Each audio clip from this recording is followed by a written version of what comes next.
Você que trouxe a sua Bíblia, abra no Evangelho de Lucas, capítulo 19, versículo 1. Lucas, capítulo 19, versículo 1. Está escrito assim: E tendo Jesus entrado em Jericó, ia passando. E eis que ali havia, ou que havia ali, um homem chamado Zaqueu.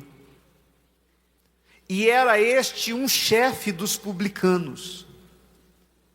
E era rico. Preste bem atenção nesse detalhe. Era rico. E procurava ver quem era Jesus. E não podia, por causa da multidão, pois era de pequena estatura. E, correndo adiante, subiu a um sicômoro para o ver, porque havia de passar por ali. E quando Jesus chegou àquele lugar, olhando para cima, viu-o e disse-lhe: Zaqueu, desce depressa, porque hoje me convém pousar em tua casa. E apressando-se, desceu e recebeu-o alegremente. E vendo todos isto, murmuravam, dizendo que entrara para ser hóspede de um homem pecador. E levantando-se Zaqueu, disse ao Senhor: Senhor, eis que eu dou aos pobres a metade dos meus bens, e, se em alguma coisa tenho defraudado alguém, o restituo quadruplicado. E disse-lhe Jesus: Hoje veio a salvação a esta casa, pois também este é filho de Abraão. Preste bem atenção nisso, porque este também é filho de Abraão. Porque o Filho do Homem veio buscar e salvar o que se havia perdido. Então, para você entender o contexto disso, preste atenção. Zaqueu, ele era um homem muito mal visto pelos judeus. Ele também era judeu. Mas ele era um funcionário de Roma, ele era um funcionário público, ele era um coletor de impostos. Aliás, ele não era qualquer um, ele era o principal dos coletores, ele era o chefe de todos os que cobravam impostos em Jerusalém. Então, ele estava trabalhando a favor dos romanos e contra os judeus. Então ele era muito odiado pelos judeus. E visto como um pecador, como um explorador, como um ladrão, como um corrupto. Ele era um corrupto, um homem corrupto. E muito rico, diz aqui, você deve ter reparado esse detalhe, que diz a Bíblia que ele era o maioral dos publicanos, e ele era rico, rico.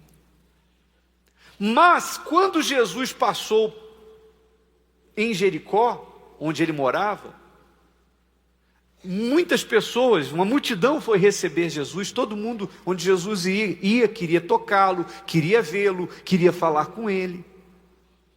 Como Zaqueu ele era baixinho, homem de pequena estatura, ele ficava em desvantagem, na ponta do pé, e ele não conseguia ver Jesus.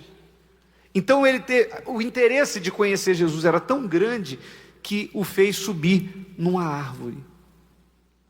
E ele ficou ali, mas para a surpresa dele, quando Jesus passou, Jesus estava passando pela cidade, tinha algum lugar onde ele ia lavar os pés, onde ele ia comer, onde ele ia dormir, passar a noite. E tinham várias pessoas. E Jesus vai e fala assim, ó: me convém que eu fique na tua casa. O povo pirou. Tenta transportar seus pensamentos para a sociedade da época. O povo pirou. Tanta casa para Jesus ficar aqui em Jericó. Ele decide ficar na casa desse rabugento, desse desgraçado, desse corrupto, desse ladrão, desse bandido, desse explorador do nosso povo. Como é que Jesus pode consentir com isso? Realmente, né? Tem lógica a contestação da sociedade da época. Tem lógica, não deixa de ter lógica. Mas os critérios de Deus são diferentes dos critérios humanos. Mesmo com todo esse fardo de pecados, Zaqueu tinha uma coisa nele que chamou a atenção de Jesus. Ele era humilde. Ele era o quê? Humilde. Bicho, mas ele não era rico? Era, mas não tem nada a ver uma coisa com a outra. A sociedade confunde as coisas. Tem gente que acha que quando vai falar que uma pessoa é pobre, fala, fulano é uma pessoa muito humilde. Força de expressão isso aí. Tem pobre orgulhoso e rico que é humilde. Deus não trabalha com pessoas perfeitas, porque elas não existem. Deus trabalha com pessoas humildes. Porque você pode ser o pior bandido da face da terra. Se você for humilde, o barro está mole. Deus te muda, te molda, te transforma. Mas se você for orgulhoso, você pode até ter uma vida aparentemente santa, mas Deus sabe que não pode contar com você, porque o orgulhoso, ele não se sujeita. O orgulhoso, ele quer fazer as coisas do jeito dele. E Deus não perde tempo com essas pessoas. Deus não investe em quem ele sabe que ele não vai poder contar. Então, o que Deus procura é essa humildade. Por exemplo, Zaqueu sabia que ele era um perdido. Ele sabia da condição dele. E quando Jesus entrou na casa de Zaqueu, não precisou falar muito. O Espírito Santo abriu o entendimento de Zaqueu. E ele viu o quão perdido estava e procurou Jesus, se levantou falando da decisão de mudar. Da decisão de se consertar. Ele falou, a metade do que eu tenho, tudo roubado, eu vou distribuir para quem precisa. E as pessoas que eu defraudei, eu vou restituir 4 vezes mais, porque era a lei de Moisés. Restituir 4 vezes a quem você passou para trás. Então ele decidiu obedecer. Até aquele dia ele fez as coisas do jeito dele. Naquele momento, ele decidiu fazer como Deus queria. Jesus vai e diz assim, a salvação chegou nessa casa. Hoje houve salvação nessa casa. Porque este também é filho de Abraão. Ué, mas ele já não era judeu? Judeu não é descendente de Abraão? Por que só agora Jesus disse que ele era filho de Abraão? Porque Abraão também foi um homem humilde para obedecer. Quando Deus apareceu para Abraão e falou para ele, sai da tua terra, da tua parentela e vai para a terra que eu te mostrarei, Abraão não questionou. Ele foi e fez como Deus mandou. Ele foi humilde. E por isso Deus pôde manobrar Abraão, moldar Abraão e fazer dele, aliás, ele era Abrão, fazer dele Abraão, pai de muitas nações. Quando a pessoa, ela é aquela pessoa que até vem para a igreja, mas ela vem assim, sabe? Ela vem assim ela fica julgando. Ao invés dela dizer, poxa, eu vim para a igreja, sabe por que eu vim para a igreja? Porque eu já fui ali, eu já fui acolá, eu já bati na porta tal, eu já tentei do meu jeito e eu não alcancei. Eu só quebrei a cara. Então, eu vou sentar aqui e eu vou fazer o que falarem aí, eu vou dar ouvidos. Ela vem com olhos de quem vem buscar ajuda. E tem gente que não, tem gente que vem na igreja para julgar. Coração, sabe? Então tem gente que fica assim. Eu lembro do dia de um senhor, primeira vez na igreja. Aí ele estava sentado na primeira cadeira e não fechava os olhos. E eu estou fazendo a oração forte, e o pastor não fecha os olhos, porque pode manifestar uma pessoa, e a gente tem que estar vendo para ajudar. Aí está ele assim. Aí o obreiro viu, acho que pensou, vou ajudar esse senhor, vou botar a mão na cabeça dele para orar. Aí ele foi, botou a mão na cabeça do senhor, o senhor foi e botou a mão na cabeça dele. Aí eu olhei assim, eu falei, meu Deus. Ficou um orando no outro. Eu pensei, como é que vai ajudar uma pessoa assim? Quer dizer, veio, né? Veio. Mas Deus vai falar com ele? Jesus vai se revelar? E às vezes está com a vida toda arrebentada. Como diz a Bíblia lá, mal sabe que é pobre, cego, nu, miserável, infeliz. Está toda arrebentada e ainda está dizendo, mas eu acho, mas se o que você acha é o certo, por que não resolveu até agora? Por que você teve que vir? Não é que eu acho... Minha amiga, meu amigo, seja humilde. Ninguém sabe tudo nessa vida. É ou não é verdade? Então, ele era rico, mas era humilde. Ele era pecador, mas era humilde. E ele deixou de ser pecador. Deus o transformou. Amém, pessoal? Por isso que, às vezes, a gente diz que maior esperança há numa prostituta sincera, que entre por essa porta reconhecendo que está perdida, do que uma pessoa que está um tempão na igreja, mas é orgulhosa.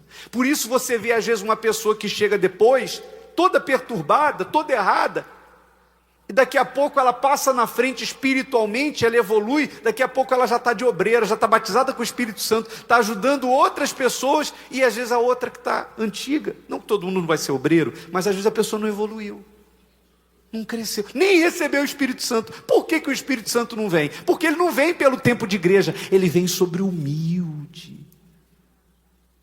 Maria, quando o Espírito Santo gerou Jesus no ventre dela, ela orou e falou assim, o Senhor contemplou a sua serva na sua humildade. A pessoa que é orgulhosa, ela pode ser muito intelectual, inteligente, a gente fala, ela não entende. Deus não deixa ela entender. Mas o humilde, Deus faz ele, abre a mente dele com poucas palavras. Jesus, pelo menos no texto aqui, não mostra que Jesus ficou pregando dentro da casa de Zaqueu. O simples fato de Jesus se fazer presente fez com que o entendimento de Zaqueu se abrisse. Então, Deus procura os humildes. Abraão foi humilde. Amém, pessoal? E os filhos de Abraão são humildes. Ninguém entende tudo. A gente pode, procurar entender de tudo. Hoje em dia você liga a televisão, todo dia tem um assunto, uma notícia. Você pode ser muito informado, antenado, ligado, mesmo assim você não vai saber tudo. Sabia que tem gente que quer saber de tudo? Ela vai no médico, ela quer brigar com o médico. Ela vem na igreja, ela quer discutir com o pastor. Ela vai procurar ajuda do advogado, ela diz que o advogado não está fazendo certo, está fazendo errado. Então a gente nunca vai dominar tudo. Agora não é Bíblia não. Um filósofo disse assim, o homem só é sábio quando sabe que de nada sabe. Todo dia diga isso para você, eu não sei nada, eu nada sou, eu nada sei. A natureza humana tem a tendência de dizer para a gente que a gente é melhor, que a gente pode fazer melhor que os outros, que a gente seria melhor se estivesse no lugar dos outros. E isso é uma voz que vem para todos nós. Mas você pode decidir entre se deixar dominar por ela ou combatê-la. Sábio e prudente é aquele que combate o orgulho, porque esse é o pecado do diabo. Se Deus falou com você através desta mensagem, compartilhe. Inscreva-se em nosso canal e não esqueça de ativar o sino para ser notificado das próximas postagens. 판스 유징 그래머 룰즈 앤드 댄 유 스피크 That's what I do that slow process completely bypasses the phonological loop. It is highly analytical and that is why I sound like a robot, because I am building sentences like a mathematical equation, exactly. But when you do shadowing, hear the audio and you push it straight out of your mouth a half second later. You do not have time to translate. You do not have time to think about grammar. Well, you are forcing the sound directly through the phonological loop and into your vocal cords.